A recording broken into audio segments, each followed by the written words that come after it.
Assemblée nationale, séance du 16 octobre 2017, publiée par l'AFP le mardi 14 novembre 2017 à 7h33. Voici des critiques formulées par le Conseil national de transition, présenté par Jacques-Henri Dodon, membre du Conseil. Je résume au maximum puisque c'est une deuxième vidéo et que je voudrais relativement courte. Je vais à l'essentiel. La ministre Agnès Buzyn a notamment prévenu que supprimer l'AME serait une faute au regard de la santé publique, vu les risques de transmission de maladies contagieuses, et ferait peser sur les professionnels de santé et les établissements une responsabilité qui n'est pas la leur, un avis partagé par la majorité.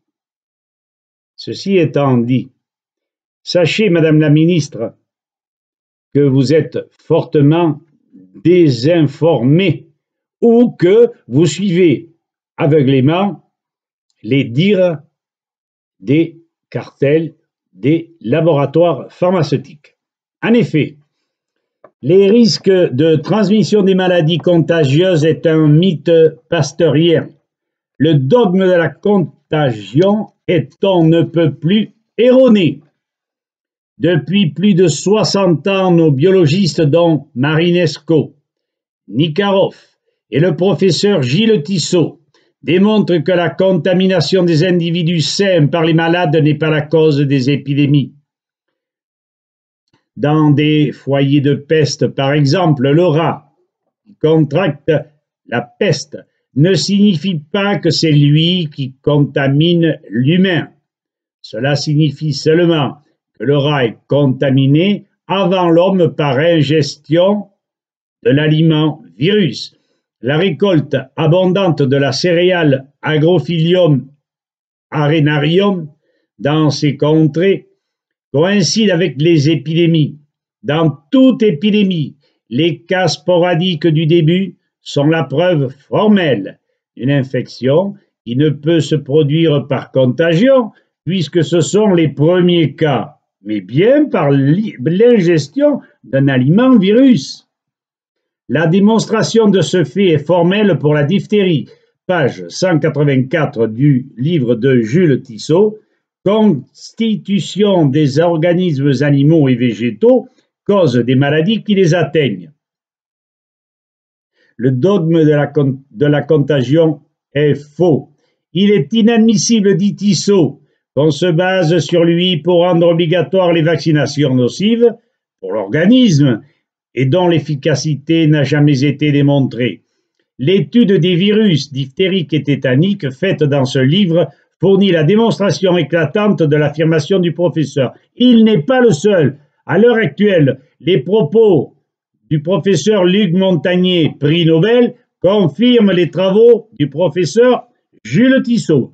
N'en jetez plus, la cour est pleine. Madame Buzyn, vous êtes ou désinformée ou vous êtes complice. Idem pour la gauche unanime, dit le rapport de l'AFP, qui a salué la hausse de l'AME comme de bon sens, vu le nombre de migrants et ce dispositif comme un honneur pour le pays, notre pays, où la santé doit rester un droit pour tous. Tu parles. Et je réponds, c'est peut-être un honneur, mais que vaut cet honneur lorsque la barque est trop pleine d'individus et que cette barque risque de chavirer? D'ailleurs, qui est à la source de cette immigration? Dites-moi un peu. Moi, je le sais. À vous de me fournir l'élément qui me permettrait peut-être de penser le contraire ou de penser que je me suis trompé.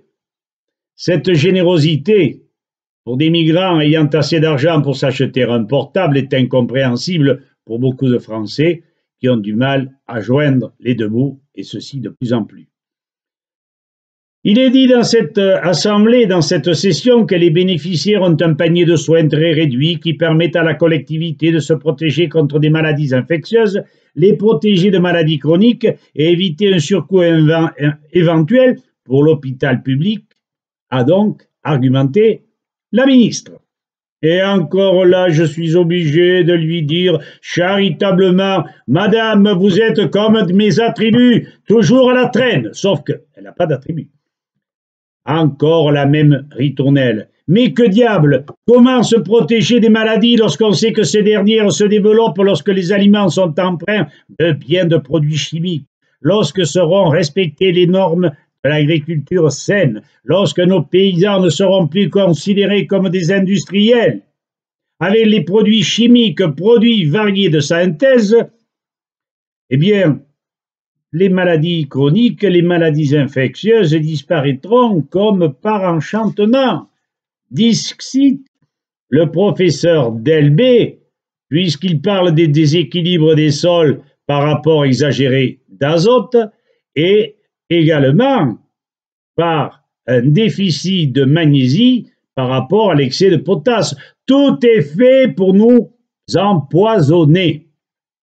Et dans la session, il est bien dit, il est parlé des victimes de la dépakine, hein, et de ces 77 millions qui ont été remboursés par l'État, selon le rapport de Madame Louagie. Et je réponds, un brin d'information sur les traitements médicaux lourds, maladies chroniques. Il est dit ceci, et je le dis, sur les livres du docteur Mathias Rath et de son équipe de biologistes, livre intitulé « Cancer, la fin d'une maladie de civilisation », vous pourrez vous reporter à www.rath-eduserve.com et l'email de Rath info-rath-eduserve.com. Il est scientifiquement démontré, et c'est à la portée de tous, que les traitements chimiothérapiques non seulement sont fort coûteux, mais abrègent la vie du cancéreux dans d'atroces souffrances. En parallèle, est bien démontré l'efficacité des traitements naturels contre le cancer mis au point par l'équipe du Dr Rath à l'aide de la vitamine C, de la lysine, proline, polyphénol, arginine. Le polyphénol est un extrait de thé vert, hein, de quercétine, puis des métaux, sélénium, cuivre et manganèse. Il serait utile d'ailleurs de connaître les prix de ces deux traitements, et croyez-moi, il y a une sacrée disparité. Ça allégerait les caisses de la sécurité sociale, et en plus, nous aurions combien de gens sortis d'affaires. Notre rôle consiste à pallier à la désinformation ambiante, régnant depuis plusieurs lustres.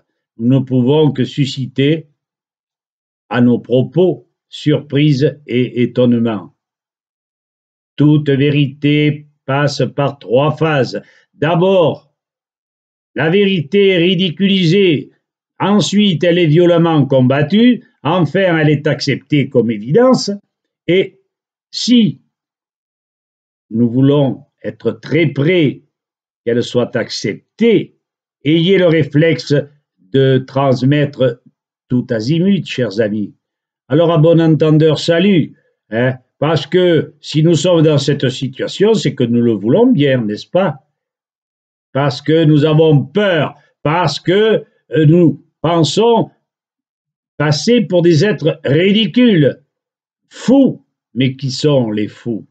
En attendant, moi, je ne suis pas plus fou que cela, et je pense avoir assez de bon sens, hein, pour savoir que nous sommes dans une situation de désinformation inacceptable. Mais nom de Dieu, réagissez, que diable!